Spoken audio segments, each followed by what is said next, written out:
Pemerintah juga fokus untuk membersihkan pasar rokok ilegal, termasuk barang ilegal dari luar negeri dan dalam negeri yang tidak membayar pajak.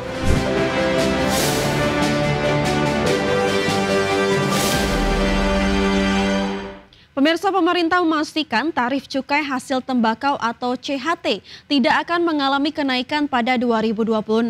Langkah ini merupakan hasil kesepahaman bersama dengan pelaku usaha untuk memastikan kebijakan fiskal tetap menopang jalannya industri. Pemerintah memastikan tarif cukai hasil tembakau atau CHT tidak akan mengalami kenaikan pada 2026. Menurut Menteri Keuangan Purbaya Yudi Sadewa, langkah ini merupakan hasil kesepahaman bersama antara pemerintah dan pelaku usaha untuk memastikan kebijakan fiskal tetap menopang jalannya industri. Selain tidak menaikkan cukai hasil tembakau, pemerintah juga fokus untuk membersihkan pasar rokok ilegal, termasuk barang ilegal dari luar negeri dan dalam negeri yang tidak membayar pajak. Pemerintah juga berencana melakukan sentralisasi industri rokok guna menangkal peredaran rokok ilegal. Tapi satu hal yang saya diskusikan dengan mereka, apakah saya perlu merubah tarif cukai ya? Tahun 2026, mereka bilang asal nggak dirubah udah cukup. Ya udah, saya nggak rubah. Tadinya padahal saya mikir mau nurunin, dia minta saya ya udah. Dia bilang udah cukup, ya udah. Dan salahin mereka aja sendiri. Salah mereka itu nyesel. Kalau gitu minta turun, untungnya dia minta konstan aja, ya udah kita nggak naikin. Sebagai catatan, pada 2025 pemerintah juga tidak menaikkan tarif cukai, namun harga jual eceran rokok ditetapkan naik. Kebijakan ini berlaku untuk rokok konvensional maupun rokok elektrik dan diatur melalui dua peraturan Menteri Keuangan nomor 96 tahun 2024 dan PMK 97 tahun 2024. Jakarta, Raharjo Patmo, IDX Channel. Pemerintah memastikan bakal memperpanjang izin usaha pertambangan khusus PT Freeport Indonesia yang habis pada 2041. Sebagai gantinya, pemerintah bakal kembali menambah saham di Freeport Indonesia di atas 10% dari yang saat ini sebesar 51%. Menurut Menteri SDM Bahlil Lahadalia, penambahan saham di atas 10% ini merupakan arahan dari Presiden Prabowo Subianto dan telah ditindaklanjuti dengan komunikasi bersama PT FI dan juga Freeport McMoran. Sebagai bentuk negosiasi izin usaha pertambangan khusus Freeport Indonesia yang akan berakhir pada 2041. Dari jumlah saham tambahan ini, nantinya sebagian sahamnya akan menjadi milik Badan Usaha Milik Daerah atau BUMD Papua dan akan diputuskan dalam rapat final dengan Freeport pada Oktober mendatang. Kita melakukan komunikasi dengan Freeport McMoran maupun Freeport Indonesia sudah barang tentu atas arahan Bapak Presiden. Kami telah melaporkan kepada Bapak Presiden dan Bapak Presiden sudah memberikan arahan, di mana salah satu tawarannya adalah ada penambahan saham di atas 10%. Insya Allah akan lebih baik. Dan pemerintah sedang bernegosiasi sampai dengan angka 12%. Dan ini saham ini adalah sebagian dikasih kepada BUMD Papua. Dan ini terjadi nanti di pasca 2000. Di mana Presiden Republik Indonesia Prabowo Subianto menyatakan kasus keracunan pada pelaksanaan program makan bergizi gratis di sejumlah daerah sebagai masalah besar yang akan diatasi dengan baik. Menurut Presiden, sejak awal pelaksanaan program MBG masih terdapat sejumlah kekurangan. Namun Prabowo meyakini hambatan yang muncul dapat segera diperbaiki agar tujuan program dapat tercapai. Presiden juga meminta agar permasalahan ini tidak dipolitisasi dan menekankan bahwa MBG untuk membantu anak-anak yang kesulitan mendapatkan makanan bergizi. Prabowo menyampaikan rasa keprihatinan atas berbagai insiden yang terjadi.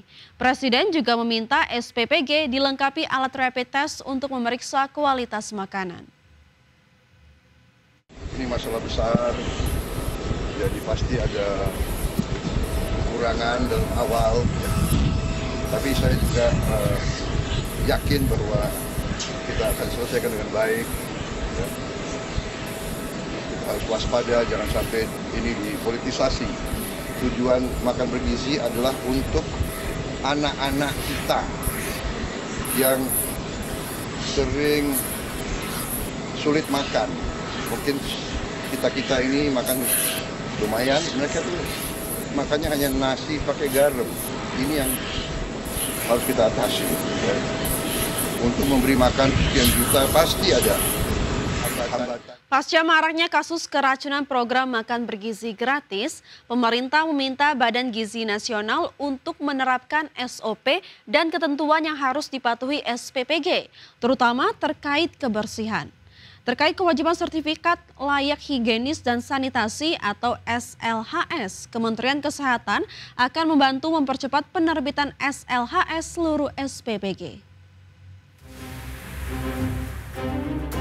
Pasca maraknya kasus keracunan menu program makan bergizi gratis, pemerintah meminta Badan Gizi Nasional untuk menerapkan SOP dan ketentuan yang harus dipatuhi oleh setiap SPPG, terutama terkait kebersihan. Menurut Mensesnek Prasetyo Hadi, berdasarkan hasil rapat koordinasi terkait penanganan MBG, Presiden menekankan pentingnya masalah kebersihan.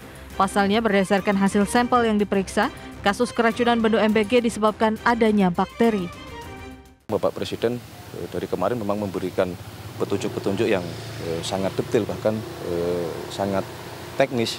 Misalnya berkenaan dengan masalah kedisiplinan, prosedur, tunjuk terhadap perbaikannya, sehingga hari ini dipimpin oleh Menko Pangan, kita mengadakan rapat di Kementerian Kesehatan untuk tadi bahwa yang paling utama adalah keselamatan anak-anak kita gitu.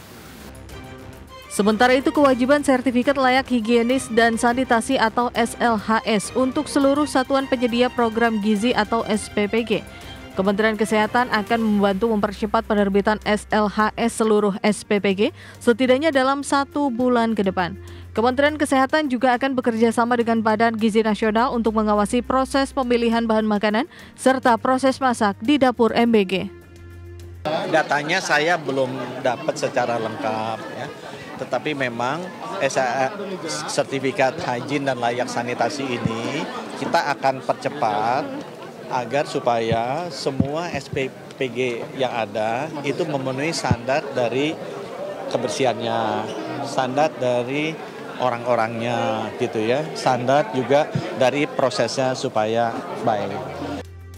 Sertifikat layak higienis dan sanitasi dibutuhkan dalam memenuhi standar usaha pengelolaan pangan yang telah memenuhi standar keamanan dan kebersihan yang ditetapkan, sehingga pangan yang dihasilkan aman untuk dikonsumsi masyarakat. Jakarta, Tim Liputan IDX Channel.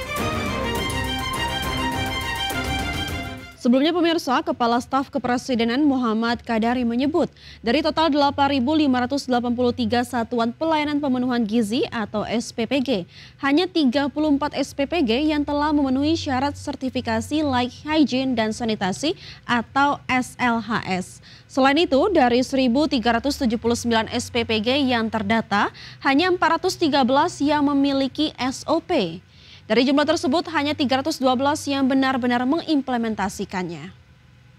Singkatnya, SPPG itu harus punya SLHS dari Kemenkes sebagai upaya mitigasi dan pencegahan keracunan pada program MBG. Ya, ini kan contoh bagaimana satu program itu nggak bisa berdiri sendiri, terlibat juga KL yang lain. Berdasarkan data Kemenkes lagi, dari 8.583 SPPG per 22 September, ada 34 SPPG yang sudah memiliki SLHS. 8.549 SPPG existing belum memiliki SLHS.